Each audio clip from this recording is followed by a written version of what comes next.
Today, we are deeply honoured by the gracious presence of Honourable Governor of Punjab. I request you all to please stand up. Whose leadership and vision continue to inspire the youth of our state. Your Excellency, your presence here today is not just a mark of support, but a beacon of encouragement for all the aspiring civil servants we nurture. I request everyone to please remain standing for the national anthem.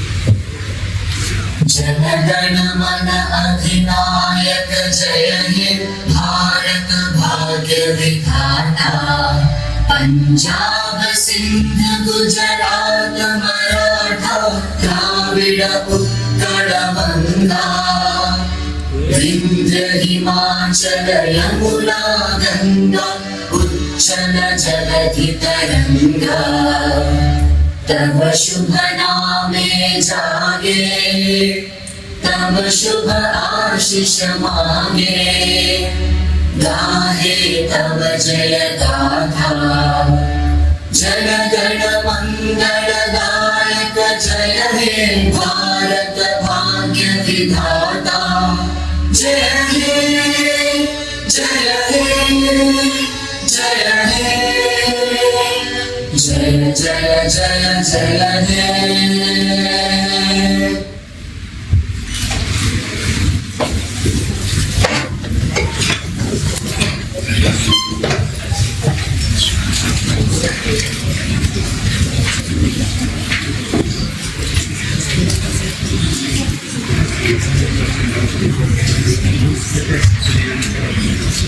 I now invite our esteemed guests to kindly proceed with the lighting of the lamp.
I also request Mr. Raj Kulekar to present a token of appreciation to our Honourable Governor, sir, and say a few words.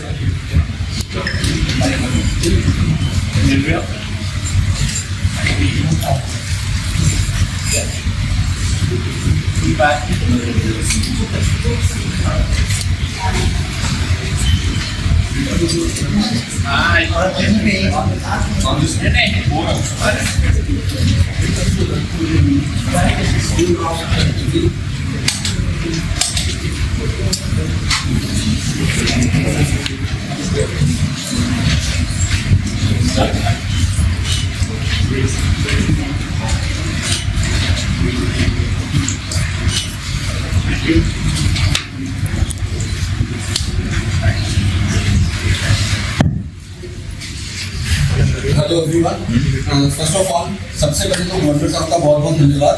सबने time निकाला बहुत busy schedule में से, और I would like to say thanks to Parag sir, Director of Higher Education, Chandigarh Administration, and we have other distinguished personalities among us. आज मैं एक छोटी सी बात आप सबसे शेयर करूंगा.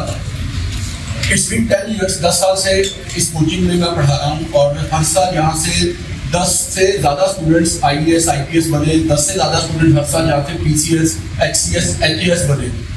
हर बार कोशिश एक रहती है, जैसे अभी आप सब लोग ध्यान दोगे तो मैं क्लास में जब पढ़ाता हूँ मैं साथ में ये भी सिखाता हूँ कि how to become a good citizen.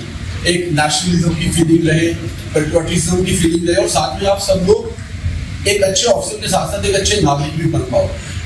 But आज सुबह भी जब हम बात कर रहे थे तो कहीं ना कहीं ये मोबाइल फोन्स को, जिसको मैं हर रोज क्लास में तुम लोगों के साथ लड़ता हूँ कि इससे जो एडिक्शन होता जा रहा है इससे लड़ना बहुत जरूरी है. तो सुबह सब में यही कॉन्सेंसस बन रहा था कि क्लासेस में एक नियम बना दिया जाए, जो बच्चा मिनिमम अटेंड करेगा अपने मोबाइल को या उसको मिनिमम यूज करेगा उस स्टूडेंट को इंसेंटिवाइज किया जाए. तो we will definitely work on this proposal as given by director higher education. तो हम इसके ऊपर प्लान करेंगे and we will give you incentives if you leave aside your phones while you work for your aim. और फिर इस देश के लिए, इस समाज के लिए जैसे भी तुम्हारा कॉन्ट्रीब्यूशन हो वो एक बहुत इंपॉर्टेंट चीज रहेगी.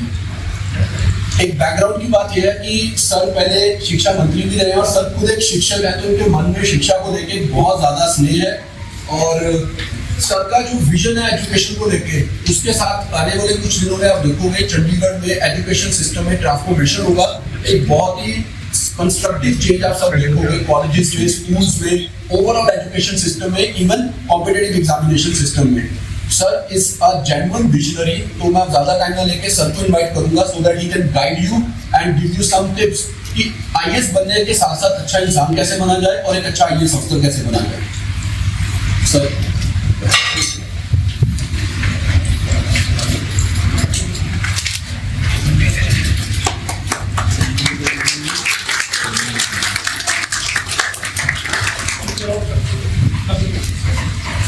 सबसे पहले तो माँ सरस्वती को वंदन.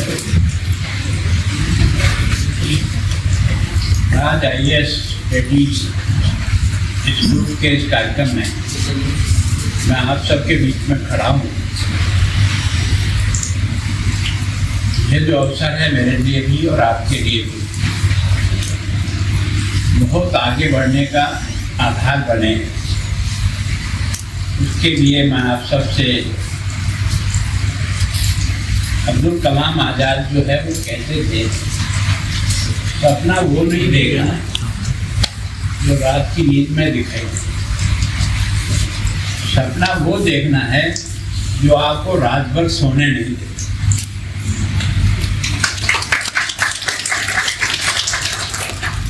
मतलब आपको बहुत आसानी से समझ में आ गया कि वास्तव में जो कुछ आपको प्राप्त करना है उसके लिए आपको नींद अपने आप ही गायब हो जाए और फिर तन्मय होकर के उस काम में लगे. क्योंकि आदमी की सबसे बड़ी कमजोरी है वो नींद है. उस पर अगर अपन ने कंट्रोल करना सीख लिया है तो अपन इस पढ़ाई के क्षेत्र में बहुत कुछ करने की काबिलियत अपने में आ जाएगी. तो आज मंच पर श्री राज मल्होत्रा जी संस्थापक है जिन्होंने 10 साल कल पूरे किए.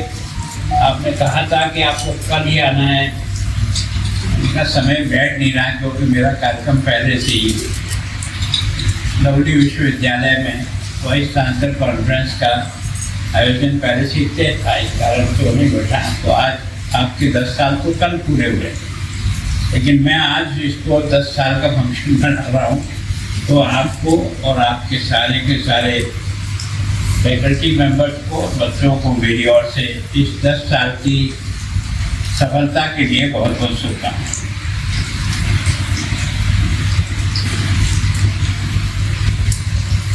शिल्पापुरी CEO आपको बहुत, क्योंकि आप जिस तन्मयता के साथ इस काम को जिस मेहनत से आगे बढ़ा रही है उसके लिए वास्तव में आज मेरे यूपी के हायर एजुकेशन को जो देखते हैं आदरणीय बराड़ साहब भी,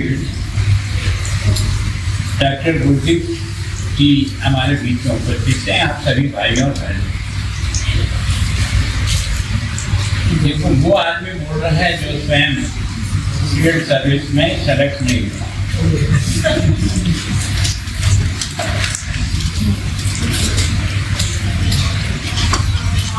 इसका कारण ये है कि हमें कोई इस ओर प्रेरित करने वाला कोई था ही। हमें यहाँ तक ये भी पूछने वाले नहीं कि तुम क्या पढ़ रहे हो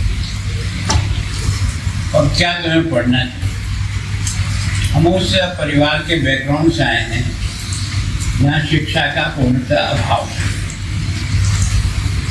बस वो इतना जरूर जानती थी माँ, तो पढ़ाई करो तुम्हारी परीक्षा आ गई। इससे ज़्यादा नहीं जानती है कि वो क्या पढ़ रहा है, क्या नहीं पढ़ रहा है, क्या कर रहा है, क्या नहीं कर रहा है। लेकिन आप बहुत भाग्यशाली हो कि आपको प्रारंभ से परिवार का भी सपोर्ट मिल रहा है। जिस विद्यालय में आप लोग पढ़े हैं वहाँ से भी आपको एक रास्ता दिखाई दिया है। और फिर इसके बाद राज मल्होत्रा जी ने जो प्रयत्न किया उस प्रयत्न से भी आप लोग जुड़ गए। तो एक तरह से आपके सामने ये सारे रास्ते आपको दिखाई दे रहे हैं। और मैं सोचता हूँ कि अगर अपने देश की सारी व्यवस्था जिनके हाथ में है वो सिविल सर्वेंट के हाथ में।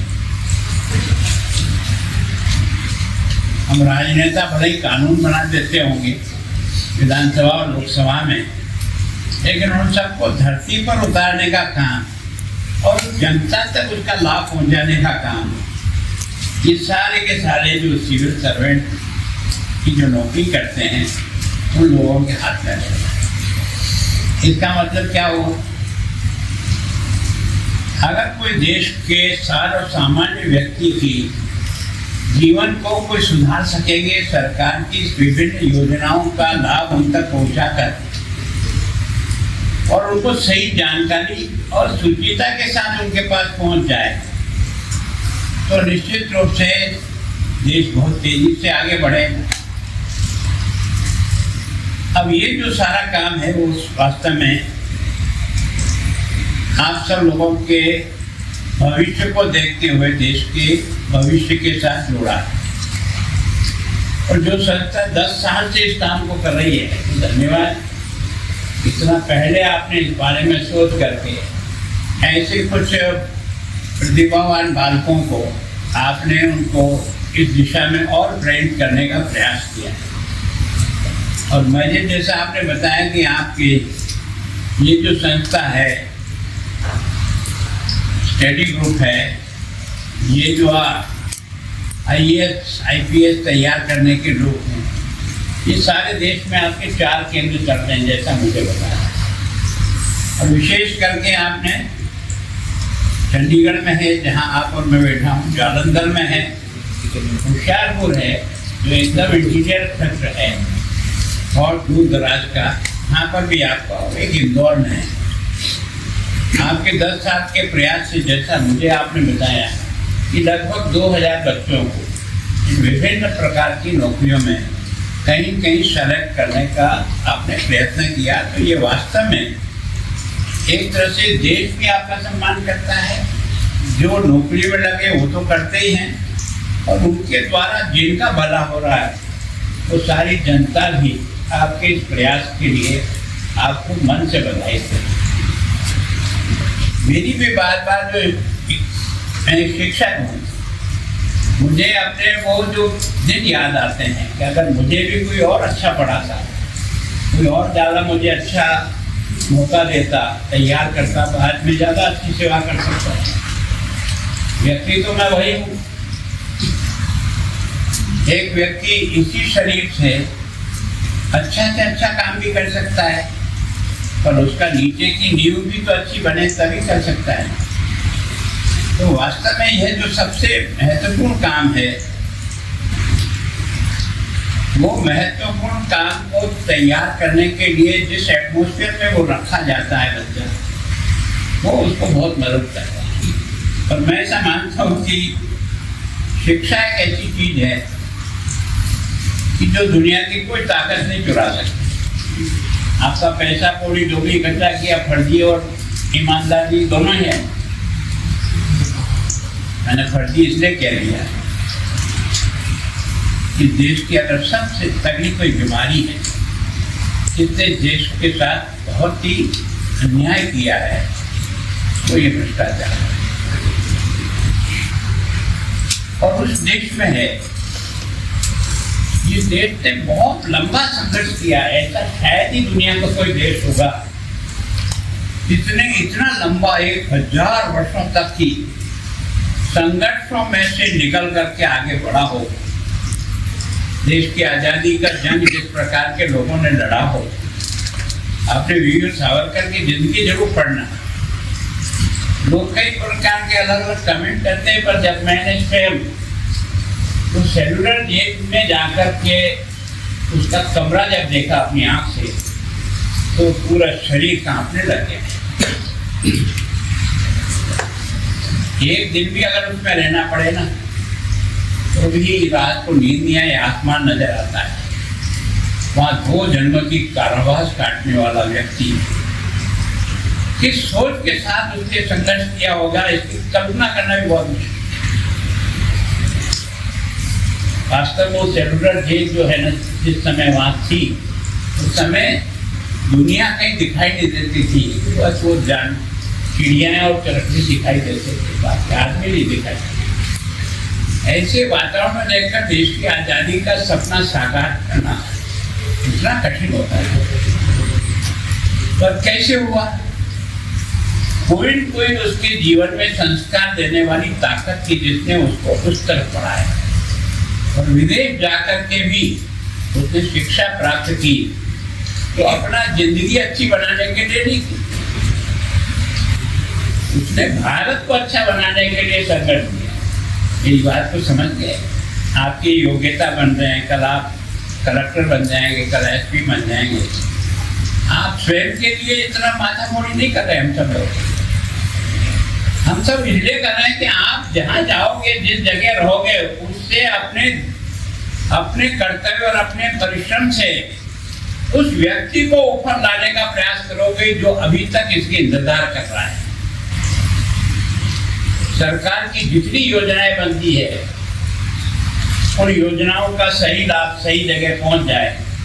ये तो अभी कुछ वर्षों में देख रहा हूँ। मैं भी राजनीति में बहुत लंबा कालखंड में गुजरा है। जो गरीब के नाम से पैसा चलता है ना, 10-20% ही उसके पास पहुंचता है। बाकी तो रास्ते में जहाँ से होके गुजरता था ना, वो सब उस पर टाँका मारता। ये देश का आजादी के बाद का इतिहास दिखाया। लेकिन आज अगर मोदी जी ने थोड़ा बहुत भी परिवर्तन किया, तो यह जो है, आप लोग पहली बार खाता खोलो, हम लोग दूसरे में विधायक थे, सरकार में थे, यार इतनी क्या चीज है यार, खोलो। पर उस आदमी का आगे का विजन था कि अगर हर गरीब का खाता खुल गया,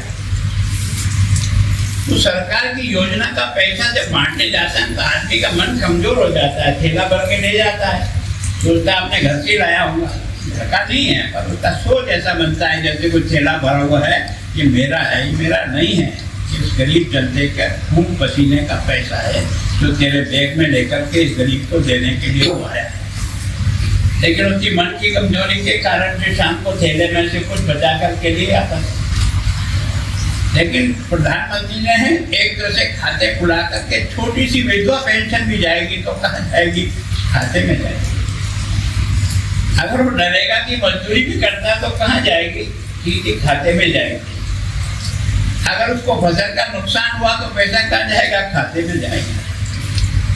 अपने देश में जो राशन वितरण का जो काम होता है ना, इस राशन वितरण की जो भी भाई बहन करता है काम, वो केवल उस बोरी के लिए नहीं करता है, इस सच्चाई को समझना है। वो जिस काम के लिए करता है वो हमने और आपने सबने देखा है। अब आप अगर कहीं तहसीलदार है, आप कहीं एसडीओ है, आप कलेक्टर है, और इस प्रकार के रास्तों को अगर बंद नहीं कर सकते और ईमानदारी से काम करने का मन नहीं बना सकते, तो तुम्हारा पढ़ना न पढ़ना बेकार है। देश के लिए क्या फायदा? तुम मजे में रहना, तुम अच्छे मकान में रहना, कार दौड़ाना, बढ़िया कपड़े पहनना, सच धज के निकलना, क्या काम का तुम्हारा? जब तुम्हारा बाजू में व्यक्ति भूखा बैठा है, जो तुम्हारी मदद की आवश्यकता समझता है, वहां तेरा दिल और दिमाग केवल अपने में लगा हुआ है, तो तेरी पढ़ाई हुई? जो पढ़ाई शिक्षा को संस्कार से नहीं जोड़ सके मनुष्य है, तो मनुष्य की तरह से व्यवहार करना भी आना चाहिए। अगर व्यक्ति अपने लिए जीता है ना, तो विवेकानंद ने अभी भी कहा, विवेकानंद को गए हुए बहुत साल नहीं हुए, अभी कई लोगों ने देखा उसको, अभी भी गया, कहते क्या, जो दूसरों के लिए जीता है वो जिंदा इंसान है, और जो अपने लिए जीता है वो मरे हुए के बराबर है। वो वाक्य में समझ में आ गया अब्दुल कलाम आजाद का और इन दोनों का।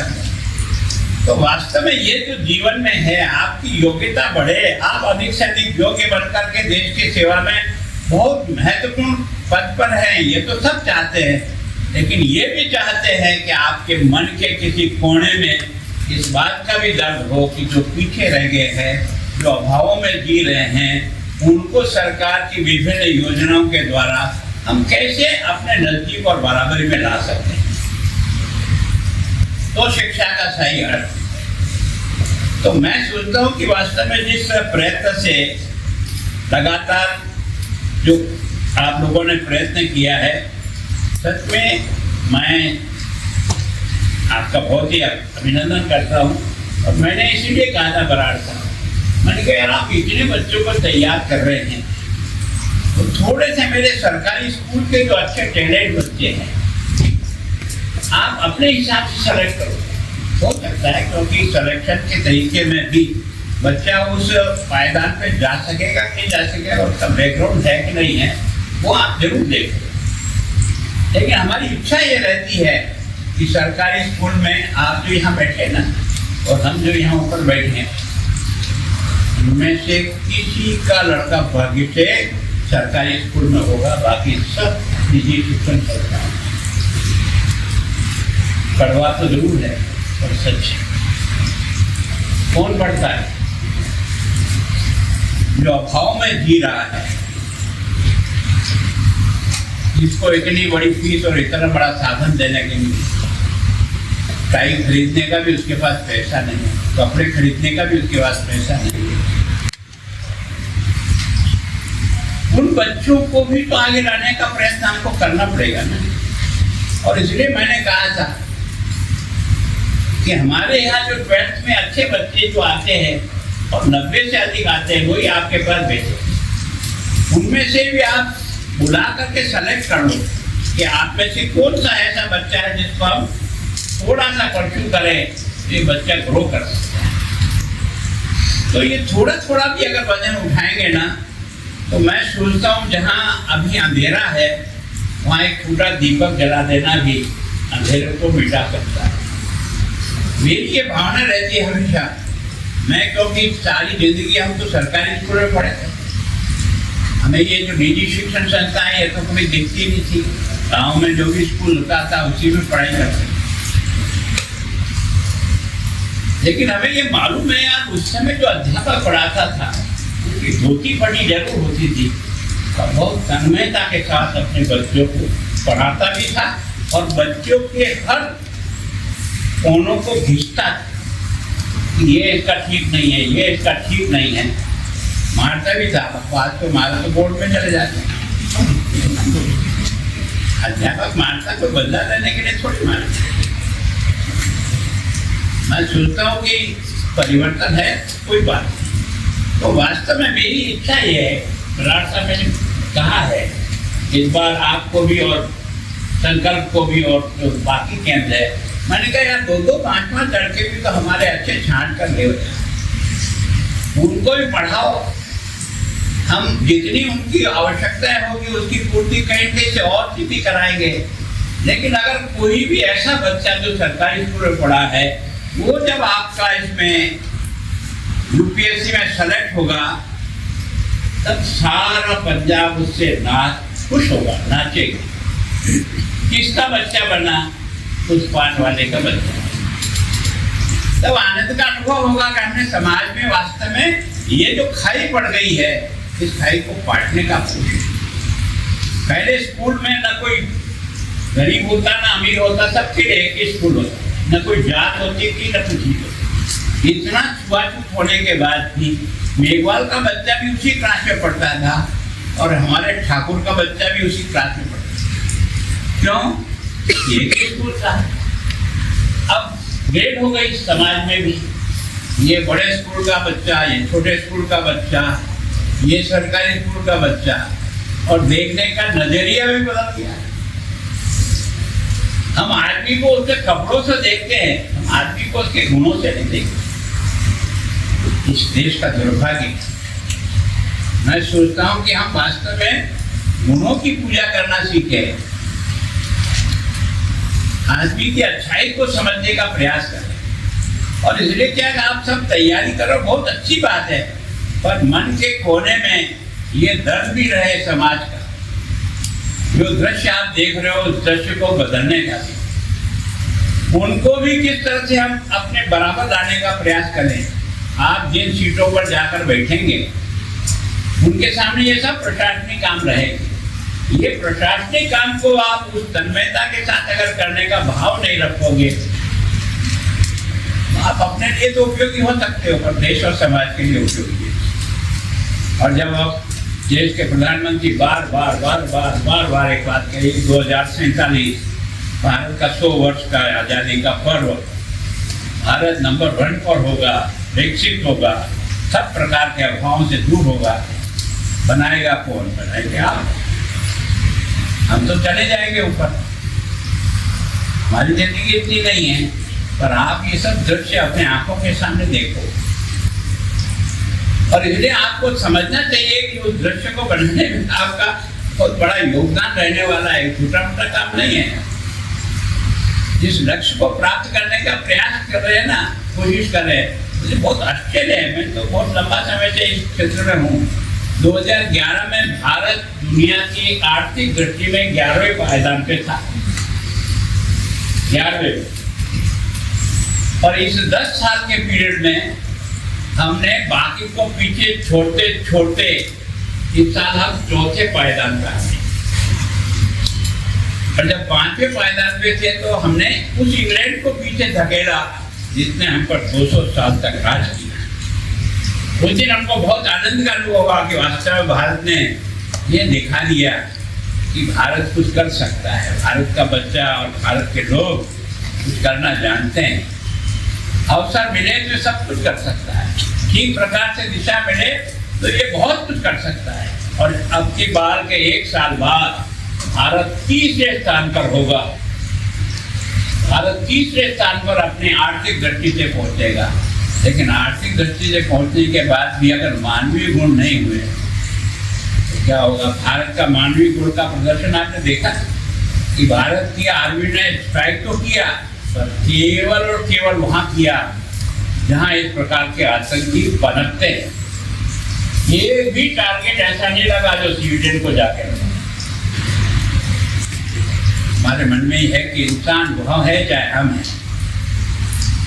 सबके लिए उतनी जान दी, एक भी अटैक नहीं।